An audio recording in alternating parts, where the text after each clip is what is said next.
Ladies and gentlemen, good day and welcome to AdaniPorts&SpecialEconomicZone Limited Q1 FY25 earnings conference call hosted by PhillipCapital India Private Limited.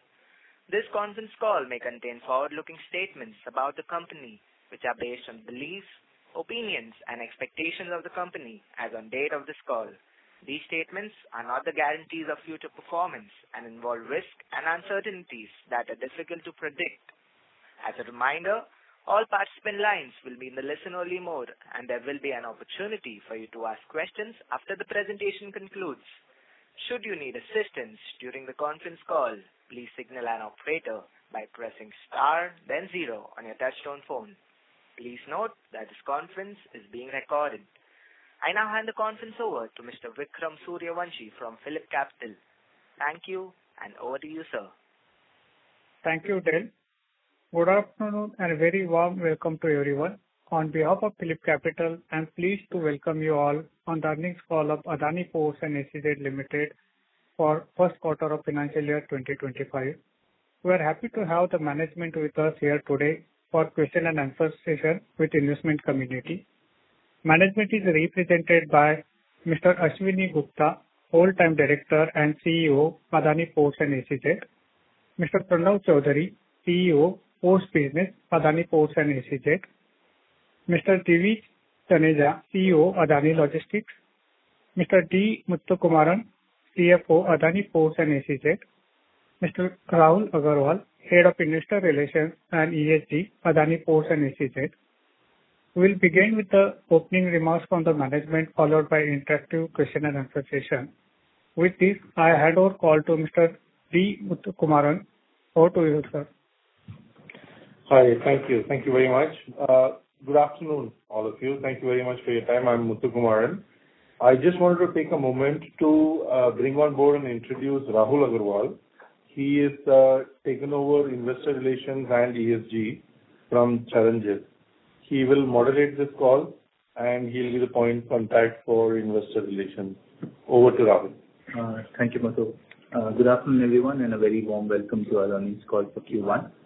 We will commence with Ashwini's opening remarks. Over to you.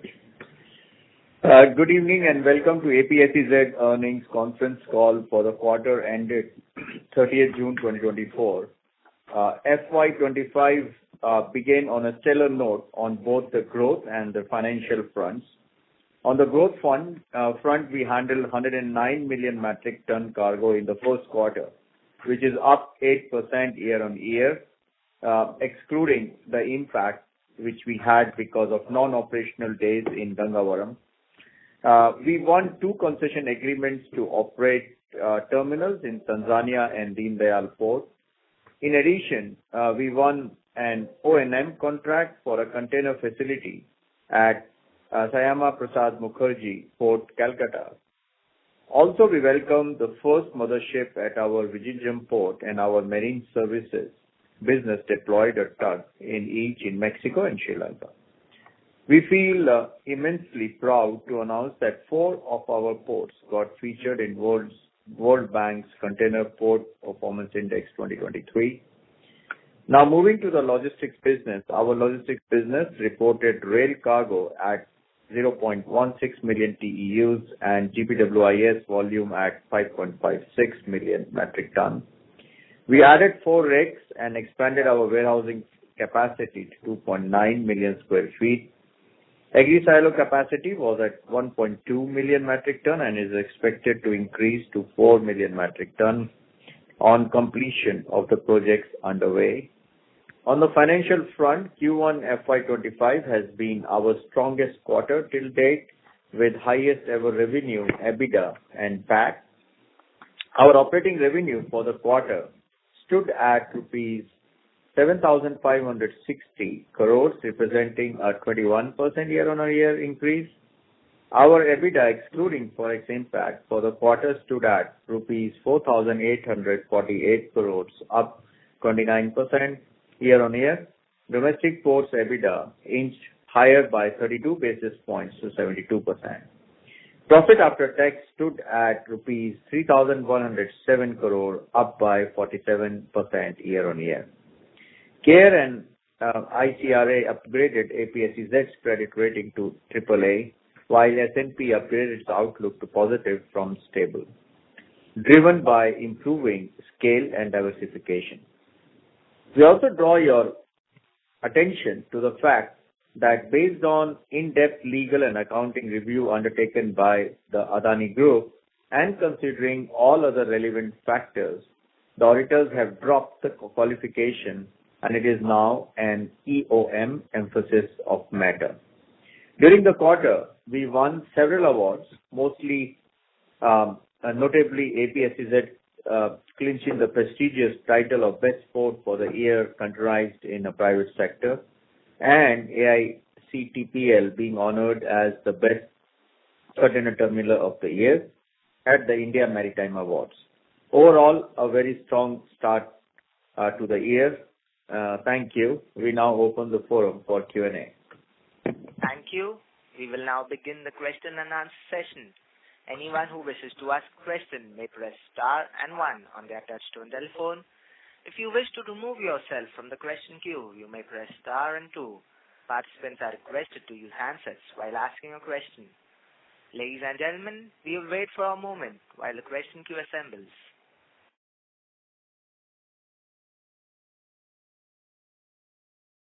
The first question is from the line of Parash Jain from HSBC. Please go ahead. Sorry, thank you for taking my question. I have two actually. So first on SEZ and port development, we have seen that you have reported about 627 crore. Could you give us what are the future potential pipelines in the remainder of the year and the following year for us to understand better on how to think about this line item? And my second question, more pertinent, is more on if you can just give us a quick recap of all your recent investments, particularly the capex attributed to Tanzania, what the progress that has been made with respect to Colombo, and what is your near-term expectation from within them? Thank you.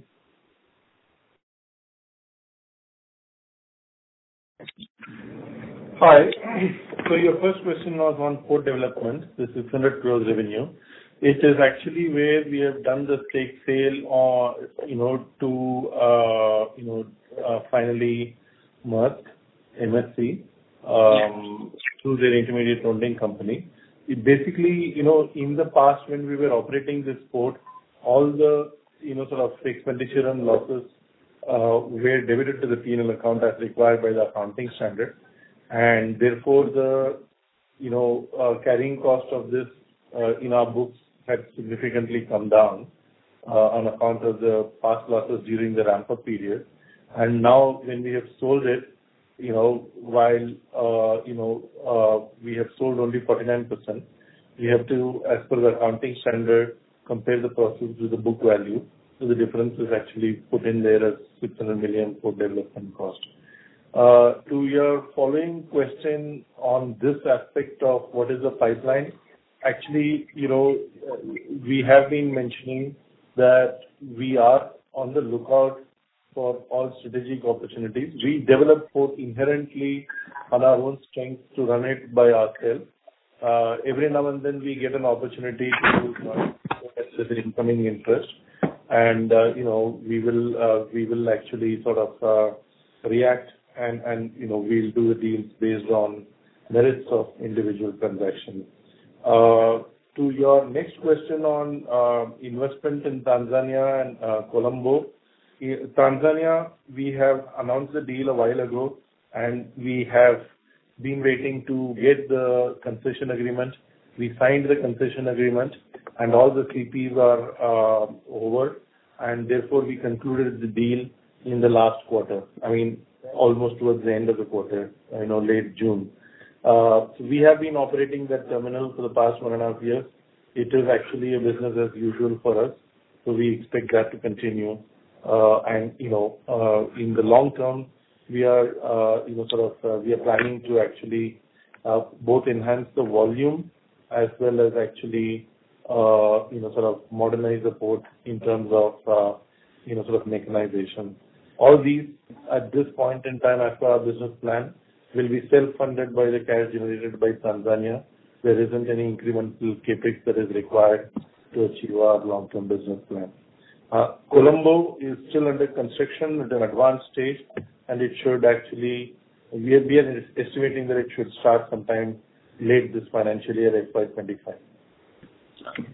I think, Ashwini has, I think to answer your last question about upcoming investments, basically, we categorize our investments, for improving our operational efficiency in the current assets, B, in CapEx, in our capacity expansion, in the existing assets, and 3, the new projects. So we keep on investing in a balanced way in all these 3 categories, keeping the financial discipline, which we have again demonstrated in this quarter of 2.1 net debt to EBITDA. Now, in the capacity expansion, because in 2030, our ambition is to reach 1 billion metric ton, we are investing in our ports in West Coast, which is Mundra, Hazira, and so on. In our East Coast, which are really pulling our growth in Dhamra, in Gangavaram, in Krishnapatnam, and of course in South, the Ennore and the Kattupalli. So basically, almost all the main ports are having the investment for the capacity expansion. And the third category, which is about the new projects, we just finished the receive of the first mother vessel in Vizhinjam after having an investment of more than 8,000 crores. And in the second phase, we will be investing 20,000 crores to develop the second phase of the Vizhinjam. So that's how we are managing our capex, and that's how we want to reach 1 billion metric ton by 2030. Lovely. Thank you so much. Thank you. The next question is from the line of Pulkit Patni from Goldman Sachs. Please go ahead. So thank you for taking my question. Sir, can you highlight in this year, fiscal 25, what should we assume for Vizhinjam as volume? And also for any other upcoming port, what should be the volume expectation based on when you are starting those ports? That's question number 1. Yeah. So I think with the quarter 1 results, where we have Gangavaram challenge, we didn't operate for 36 days in Gangavaram. So that definitely is coming now and 3 quarters. Also Gopalpur, which will be also coming in. So with the quarter 1 performance and looking at the global trade and Indian trade, and in the Indian trade, the quarter 1, India grew by 4.3% and we grew by 8.8%. So as you know, we always keep on saying that we grow 2 times more than the India growth. And if I include Gangavaram and Gopalpur, we should be roughly around 2.5 to 2.6 times, which means the next 3 quarters will look in a very positive way, which means we are on track to deliver our guidance, which we issued at the time of start of the financial year. Okay, sir. So basically, Vizhinjam and Gopalpur are the new ports that will contribute this year. Is there any third? Yeah, Gopalpur, yes. Vizhinjam, we already received the mother vessel. Since then, we have received a couple of more. As you would have seen, that the nameplate capacity for Vizhinjam port is 1 million, but because it's automated, we can go up to 1.5 million. This port will be fully operational starting October. So this year, we will not see the full capacity utilization, but yes, in FY26, we are expecting the full utilization of the Vizhinjam port for phase 1, which is the 1 million nameplate capacity. But this year, we will see Gopalpur in the rest of the year and Vizhinjam after October. Sure. That's helpful, sir. So my second question is on the logistics business. What we've seen is that our margins fluctuate quite a bit. I mean, they are on the higher side, but between 25, 28%, they keep fluctuating. This quarter, if I remember correctly, it's about 25%.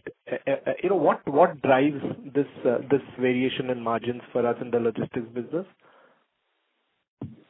Pulkit, actually, you summarized it very well when you said that it fluctuates during the year, and actually, what is important is to see the full year. That covers half the point that we want to mention. Having said that, in this particular quarter, there are two, sort of factors. The first one is the same thing that we explained in the last quarter call, which will continue for one or two more quarters, actually. The FCI, some contracts have come up for repricing as per the original contract itself after the 10 years. There is a step-down pricing after 10 years, and the step-down pricing has actually come into vogue on certain things. So it is part of the original contract, and it is part of the original business model. So, it doesn't change anything except the number. In terms of returns, it is already factored in. And there is a second factor, which is busy season surcharge, which we have been able to pass on. And you will find the full effect of that is not in this quarter. And you will find that the next quarter, actually, this issue is sorted, and you will find that next year, we'll have a margin which is higher than what we have today. Sure, sir. Thank you. The person you are speaking with has put your call on hold. Please stay on the line. તમે જે વ્યક્તિથી વાત કરી રહ્યા છો એને તમારી call hold પર મૂક્યું છે. કૃપયા લાઇન પર બની રહો. આપ जिस Sorry to interrupt, sir. I request the management to please keep their lines on hold. The next question is from the line of Mr. Anchal Lohade from Nuvama Institutional Equities. Please go ahead. Yeah, good afternoon, team. Thank you for the opportunity. Sir, if you could comment on the CapEx, how do we look at the CapEx for the current year, in which ports and to what extent and in which category? Yeah, so I will just give from the business perspective. As I said before, all the three categories we are investing. We are investing heavily on the digitalization because that's where the operational efficiency is brought in. We are starting the world-class software Navis in most of our container ports. We are also going to start a port communication system, which is also totally in-house developed.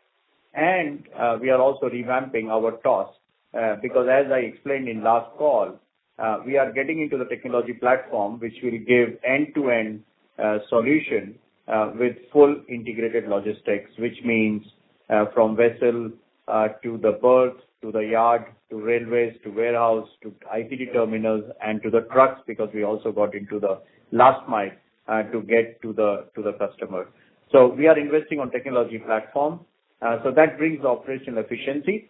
And the second on the capacity expansion, as you would have seen that we have grown significantly on the West Coast, mainly driven by the container increase. And in the East Coast, we have grown significantly, excluding Gangavaram. There also we are driven mainly by the dry cargo. And in the South, we have grown in container and in the dry cargo. And of course, in the liquid, our in Hazira and so on have also grown. So if you look at our business portfolio today, all the three main commodities, which is container, liquid, and dry, all three have grown. The maximum growth which we saw was in container, where we really increased our market share by more than 2.5%, and that mainly come on the west and in the south. But when it comes to dry, there also we increased our market share, but it is mainly driven by east. Hence, to answer to your question, we are investing in all these ports and the berths related to container, dry, and liquid. Understood. Sir, I just wanted to check, if we look at the volume growth for coal for the quarter, it seems to be reasonably weak. So when we talk about the the volume for the full year, how do we look at coal as a segment? Are we looking at a substantial growth, or it will be all driven by container for this year? See, I would take it at a much more bigger picture. The bigger picture is about the India growth story, which is driven by infrastructure and energy, and the Atmanirbhar Make in India. So if I look at Atmanirbhar, which is industrialization, this is about containerized cargo. If I look at energy, this is mainly the coal, and if I look at the infrastructure, it's all about steel and so on. So all the three focus of India is helping us growing the India trade, and our strategic positioning of the ports and warehouses and logistics is helping us in growing the trade by 2 times. So that's why the business mix for us is so important that if in one of the port, one of the commodity goes up and down, it does not change the whole business portfolio dynamics for APSEZ. That's the first question. The second question about the coal, even if it is not growing, but it is also not flattening, there is a growth. For example, Q1, all India import NC coal was roughly 56, and we did 26 out of it. So which means we increased our market share by 1%. In terms of coastal, which is also on the increase, we kept the market share. And most important, the coking coal, also we kept our market share. And I think the coking coal, all India has grown by 5 to 6%. So I would say the growth for us is coming from containers, liquid, and so on, whereas coal, I would say, is the normal growth. And in the normal growth, we have a normal market share. So that's why it's not a risk, and it's not a great opportunity for us, which can change our business dynamics in next quarter. The only other aspect I wanted to add is actually you mentioned in the beginning of your question that this Q1 is a muted growth. But actually, I just wanted to draw your attention to the actual volume, which is 8% growth, as well as the pro forma volume of 13% growth, which is actually, more than the annual volume growth that we have, sort of indicated to you. So we are on track. Gangavaram is fully restored. Gopalpur will get added soon as the closing happens, and Vizhinjam will get onboarded. So, our volume growth still is on track, if you factor all these things. That's very helpful, sir. If I may ask just a clarification on the stake sale. You said that there were losses, and with the stake sale, it's basically valuing at the fair value. I was just curious, if you look at the standalone, the revenue, the income recognized is 95 crores, while in ConCall it is close to 600 odd crores. So could you please clarify, is this to do with the equity sales, or it is to do with the infra income recognition? No. It is actually to do with equity stake, and number one. And number two, the loss that I talked about is not the loss on the transaction of the sale. It is actually, during ramp-up period, we have had past losses, particularly high depreciation and interest in that, particular unit, which is, again, as you know, part of the model that we do when we do investment. Actually, you have caught on to the right part. The standalone says 95 crores, which is a transaction gain, and the 600 crore in the consolidated, difference between 600 and 95 are the past losses. According to the accounting standard, the carrying value of these investments will keep going down in the consolidated books because of the losses. So therefore, it had gone down. So when we actually sold it, it is now at 600 crores profit. Understood. That's very helpful, sir. Thank you, sir. Thank you. Ladies and gentlemen, in order to ensure that the management is able to address questions from all participants, please limit your questions to 2 per participant. The next question is from the line of Asmita Sidhu from MetLife Investments Management. Please go ahead. Hello, management. Thank you very much for taking my question. I do have two questions. So I'll start with the first one. This is regarding a couple of news articles regarding the land recovery situation with the Gujarat state government. Could we just have a quick rundown on sort of the history and, where we currently are and what the next steps are from the company's point of view? Sorry, what was the second question? One was on land recovery. What was the second? No, that's the first question. I'll take the second one after this one. Okay. So,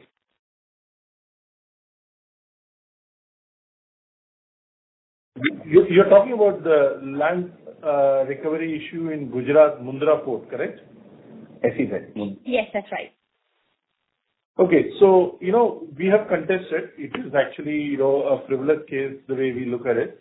So we have contested that, and Supreme Court has actually taken an action. So to that extent, we'll follow the due process of law to, complete this. Otherwise, in substance, there is really nothing more than what we have already said to the court of law.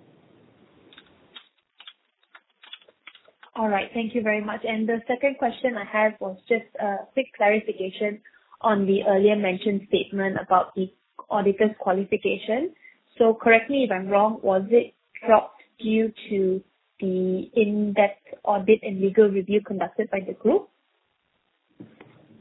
Yeah, so what we had done was actually we had undertaken an independent review by a lawyer and an accounting firm, and then we had submitted those reports to the auditors, and auditors reviewed those reports of that independent review, and also taken into account, the full context along with this review report.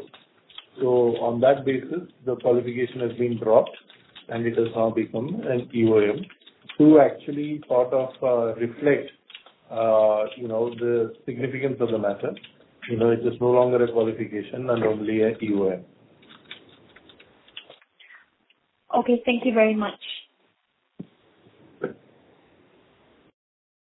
Thank you. The next question is from the line of Niti Shah from ICICI Securities. Please go ahead.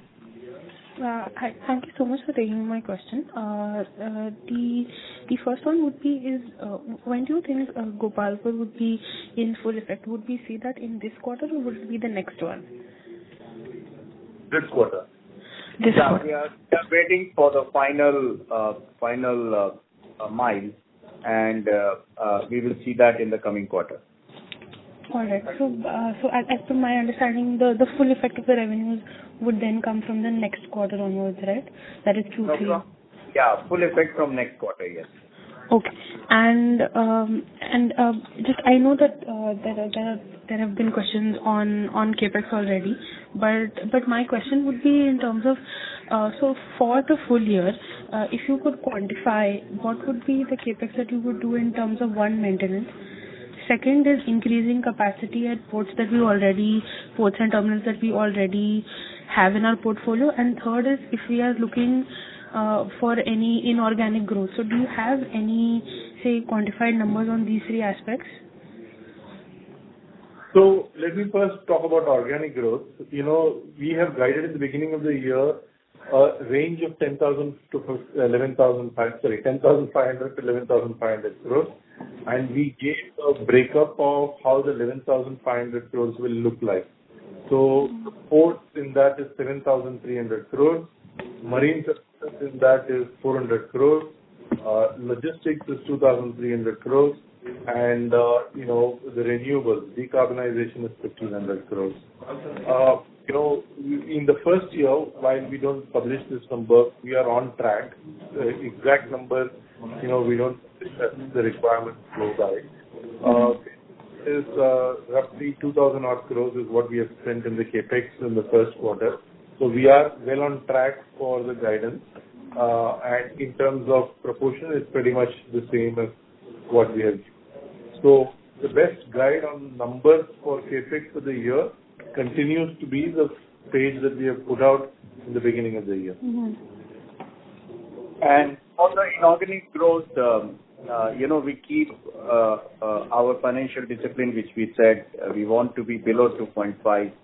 And, we finished the quarter with 2.1, so which means we always have this room of 0.4 to keep for any opportunity which comes up, which should bring us inorganic growth, either it is in India or it is outside India.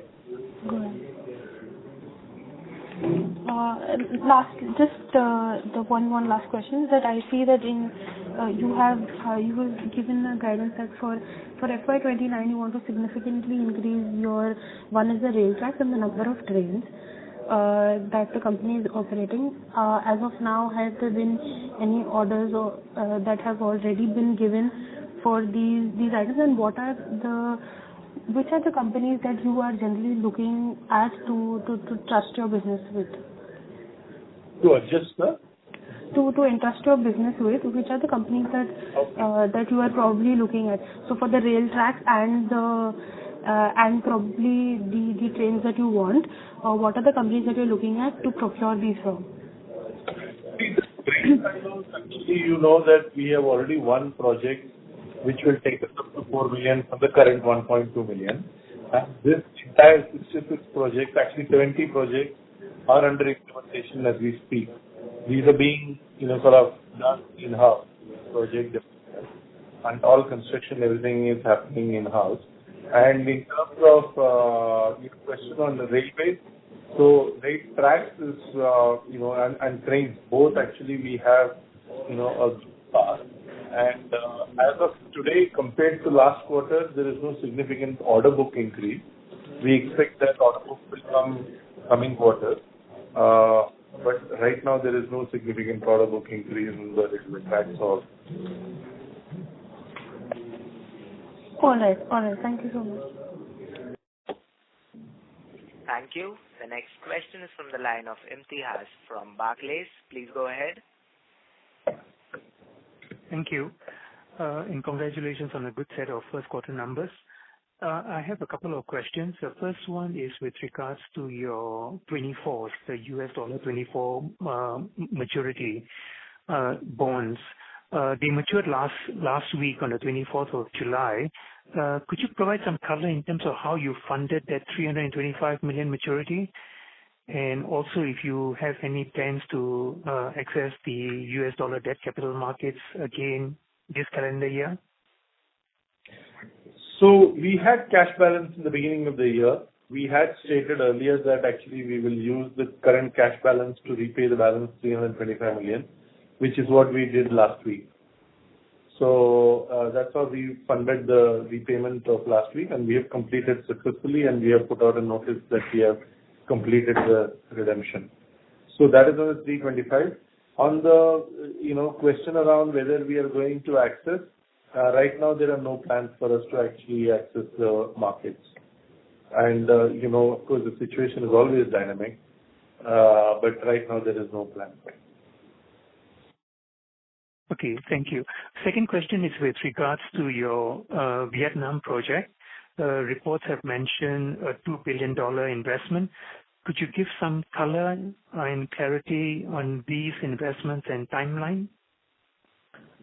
So, as we talked about our international strategy, so after reaching the great penetration of market share in India and also the geographical coverage across 7,500 kilometers of coastline, definitely we want to expand globally, and to expand we decided to revitalize the trade route between Southeast Asia, India, Middle East, East Africa, North Africa. And in line with that strategy, we have Tanzania, we have Haifa, we have Sri Lanka. So in line with that strategy, we are exploring the opportunities in Southeast Asia, which includes Vietnam. And Vietnam, we have not decided anything yet. Of course, as I said before, we are exploring all the opportunities. And once we decide, definitely we will be sharing with you at that time. But at present, it is in the study stage. Great. Thank you. Just if I can just squeeze in one more question. You mentioned Haifa. And speaking of Haifa, the increased tensions in the Middle East, any color in terms of how Haifa port operations are going? So I think on the operations side, our teams are highly engaged, and we are running the port 24/7 in terms of availability of the facility. And, our teams are there to take care of it. Now, the challenge which Haifa Port is having is not because of Haifa Port or not because of the situation in Israel, but it is because of the geopolitical sanctions. Some of the countries have stopped the cargo to Israel. So, for example, in Haifa, we saw the drop of roughly 42% in the dry bulk and 22% in containers. But on the other side, because of this situation, the car imports inside Israel is increasing significantly. So we capture that market, and our business with the car cargo has grown up by 42%. So the point is, there is a shift in the business mix, and we are capturing all the mix. That's the first message. The second message is Haifa Port is safely working with all our teams exposed. And what we see today, a drop in the cargo, is the consequence of the geopolitical situation. So we have to keep this on the watch and try to mitigate the risk in terms of business whenever it comes. That's what we can say today. But we are continuing with a great enthusiasm, because this is a very strategic location for us as a part of our international strategy. Great. Thank you. Thank you. The next question is from the line of Priyankar Biswas from BNP Paribas Exane. Please go ahead. Congratulations, sir, for the very strong volume delivery. So first of all, my question is regarding Mundra. So even on a very large base, you have delivered a very strong volumes, especially in containers. Now, given that there is so much Red Sea related disruptions, so what I wanted to ask is, how much sustainable this volume at Mundra is, especially containers? And in your guidance that you gave of 460 to 480, so what sort of container volumes are you foreseeing at Mundra? So I will hand over to Mr. Pranav Chaudhary. But before, we are keeping our guidance. We are very confident about our guidance because, as you saw, quarter one we did 109 without Gopalpur and without 36 non-operational days of Gangavaram. So we are keeping that. And as we said before, our main growth in this quarter came by container, which is roughly 17.4% growth, whereas our liquid grew by 12%. And Mundra especially brought the significant growth. So maybe Pranav, if you could kindly share your views on container business in Mundra. Yeah. Good afternoon. Am I audible? Yes, very well. Yeah. So good afternoon, everybody. So this container performance has been very good at Mundra. So Y-on-Y, I think we grew by about 23% in Mundra, with the overall portfolio growth at about 19% at the Adani terminals. So from a container perspective, I think we always grow more than the economy. That's what has been the run rate for us. And the impact of the Red Sea largely has been on the freight and the cost, the freight cost and the time cost. The movement of containers from a time perspective has increased. The freights have increased, which has been now, it generally gets settled between the buyer and the seller of the freight or the goods. From a port perspective, I think the Indian economy is performing robustly, so which is shown in the incremental container numbers. Even JNPT actually has grown about 12% or 12.5% during this period. these two corresponding periods. So the impact of Red Sea is there in the sense of incremental little bit of transshipment volumes, but generally it's a function of the way the economy is performing. So, sir, what sort of full year volumes you expect at Mundra containers? So, can you be a 9 million TEUs type this year itself? I think it is too early for us to give a target for Mundra, but for sure, with the pace which we are going, definitely that could be the consequence. But as you know that we don't give the target volume, but container growth in Mundra is giving us a significant advantage to hit our guidance, even if as I said in Q1 we missed 36 non-operation days of Gangavaram. Thank you. So just one question from my side, one more. So this is regarding Gopalpur, since this is a new asset. So, can you give what is there in your strat plan for this asset? You have broadly given what can be the FY25 contribution. So, what are you expecting it to ramp up to, let's say, FY29 or FY30? So, as per your strat plan.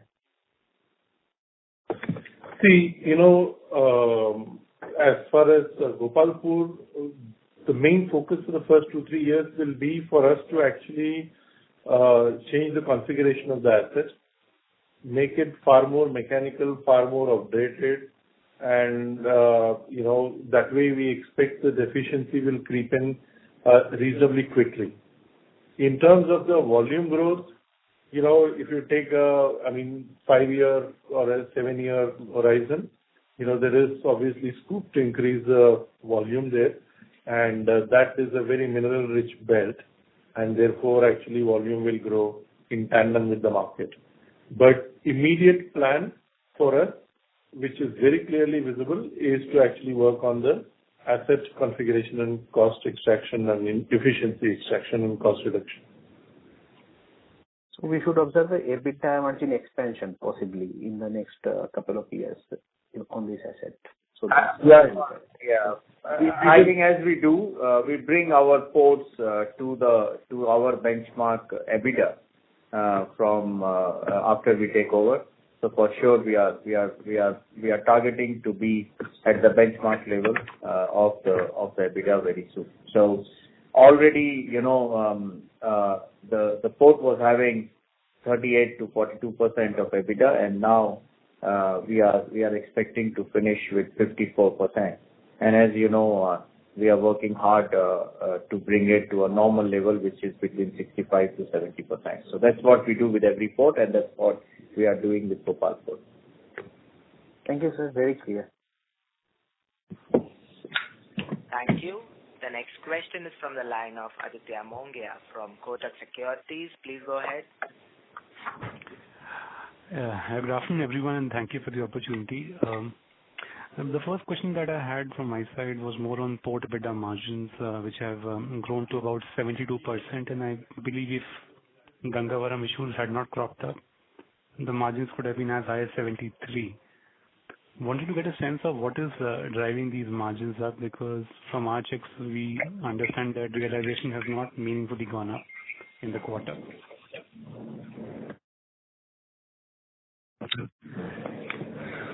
Sorry, repeat the last part of the question. It has reached to 72%, whereas realization has not gone up that way.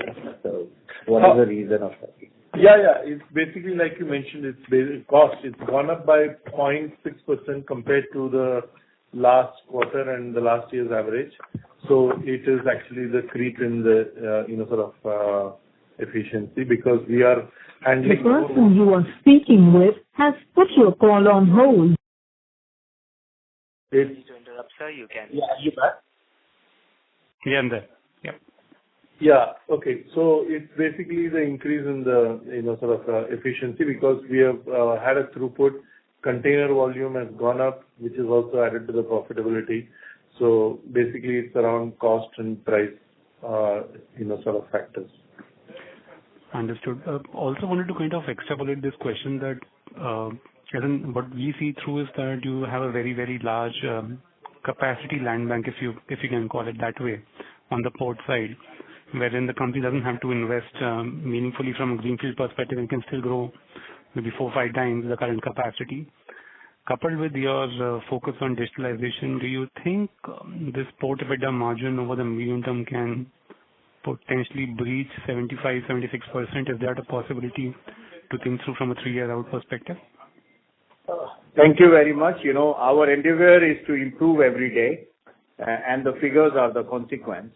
So I think we are focusing on improving our operation efficiency, and quarter by quarter we will be updating you with the results. Thank you. Understood. The next question I had was on the logistics business. Now, our reading of the annual report suggests that a lot of capex is happening in that zone for the company, and a meaningful part of that actually is going inside buying land parcels. Wanted to see or gauge from your sense how should we be thinking through these kinds of investments eventually leading to EBITDA. Will they be retained as land for some period of time, or there is a thought process on how to kind of go about it? Yeah, thank you. I think your observation is correct. As we said, we want to be the largest integrated logistics solution company.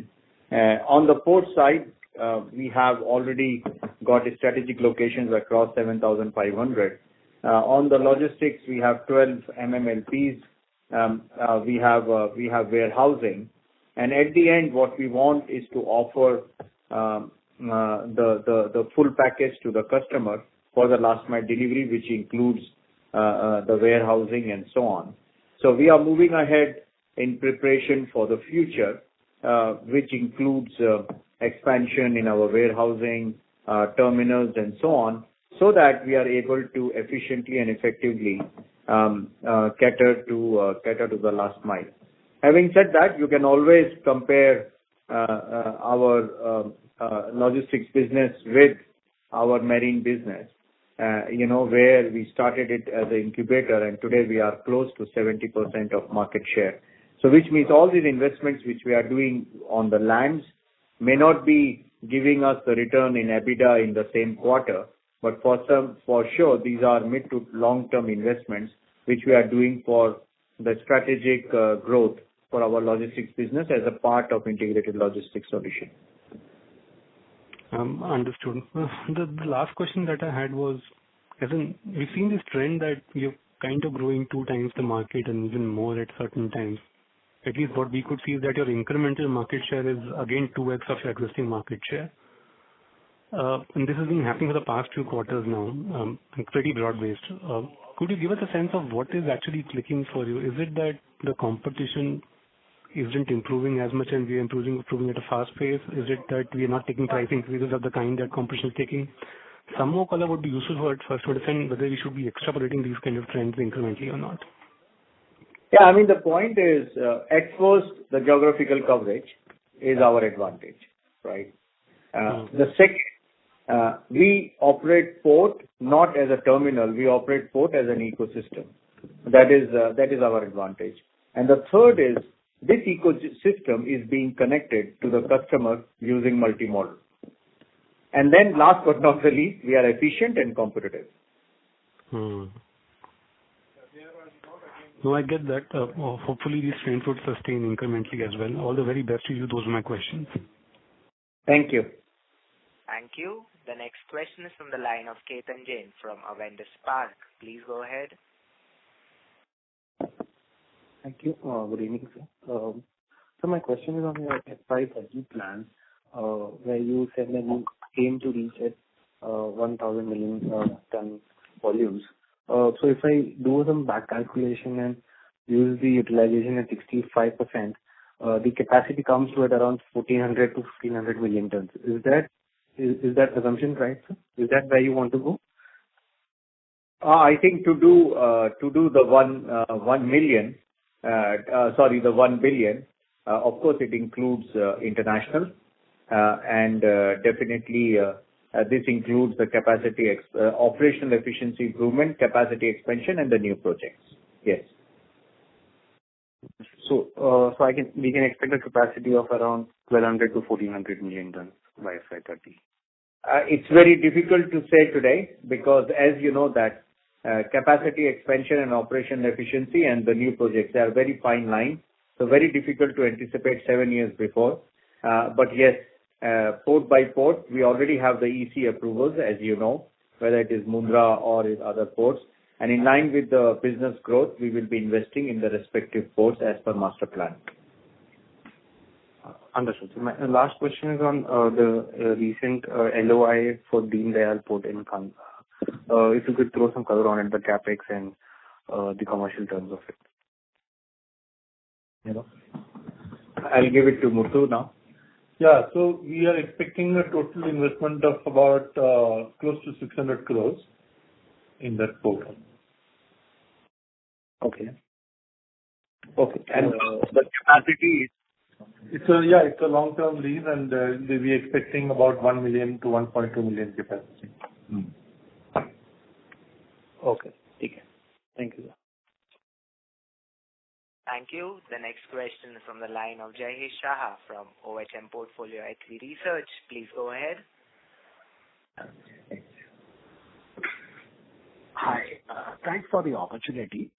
My question is, how do we look at Vadhavan Port, which is coming up as probably one of the biggest port in India next to JNPT? Is that potentially a threat to Mundra, or do you work along with Vadhavan Port because it is supposed to be public-private partnership? You know, anything which comes up is bringing the complementary growth to the country. And we should not look at today's India's trade, you know, which is roughly 1,500 million metric tons. If India is growing at 5% every year, 6 to 7% every year, with focus on industrialization, infrastructure, and energy, these sectors will grow higher than the GDP, which means, you know, India trade will reach, more than 2,500 million metric tons. So we should look at that. That's number one. Number two, because of the industrialization, the exports will also grow.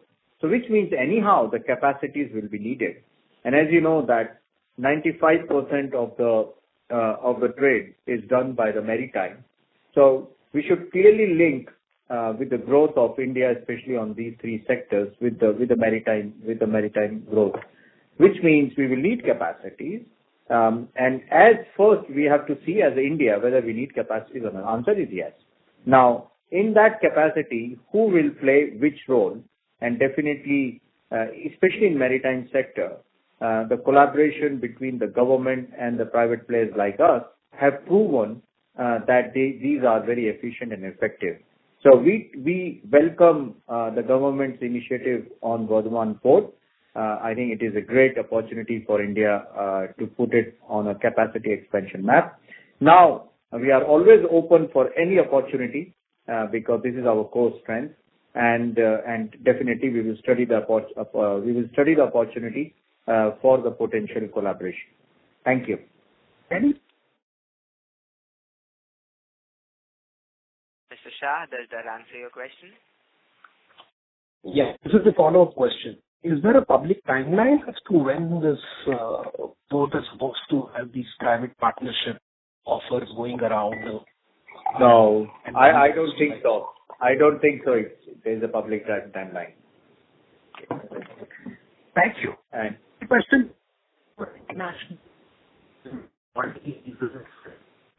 Sorry to interrupt, Mr. Shah. Your line is coming a bit crackled. Could you come a bit close to the handset? Yeah, I am. Is it clear now? Now it's clear. Yeah. My second question is on the international operations, which is, 825 crore and 87 crore of EBITDA. So, is 10-11% EBITDA a normalized EBITDA, or could be a normalized EBITDA when you see, normalized volumes at this international trade? I'm sorry, at the international ports. Yeah. So we expect that actually the 10% will be there for a couple of quarters, and we are on the path to improvement. So therefore, it will go up, but yes, that will be the sort of good baseline. So say by a public target of FY30 that you said, 1 billion tons, where would international operations be in terms of tonnage and at broadly what margin range then? Approximately 15% to 20% can be the international. And I think margin is one aspect. Whenever we sort of invest in any port, we are very clear that actually we need to get our return on capital employed, which is 16% in rupee terms. Of course, we'll have to adjust it for dollars. And as far as EBITDA percent is concerned, for us, actually, that is a little bit of a math, because it is possible that we could have a lower, and it will be that we will have a lower EBITDA percentage for international operation, but our returns threshold will be met. I see. Understood. Thank you and best wishes. Thank you. The next question is from the line of Srinath from Barclays. Please go ahead. Hi, management. I have two questions. So, after the payment on the $24 bond, which was last week, what is your cash balance? What is our current? Cash balance after payment of the $2.24 bond. We are 9,000 odd crores cash balance today. Okay. And after S&P put you on positive outlook, what about the other rating agencies, Moody's and Fitch? Have you been having any conversations with them, or how do they look at your credit?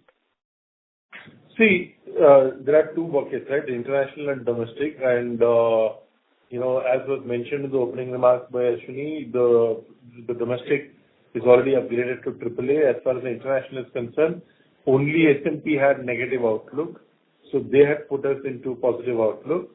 So therefore, others actually, we are not expecting any rating action at this point in time.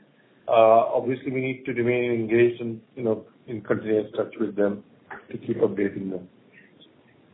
And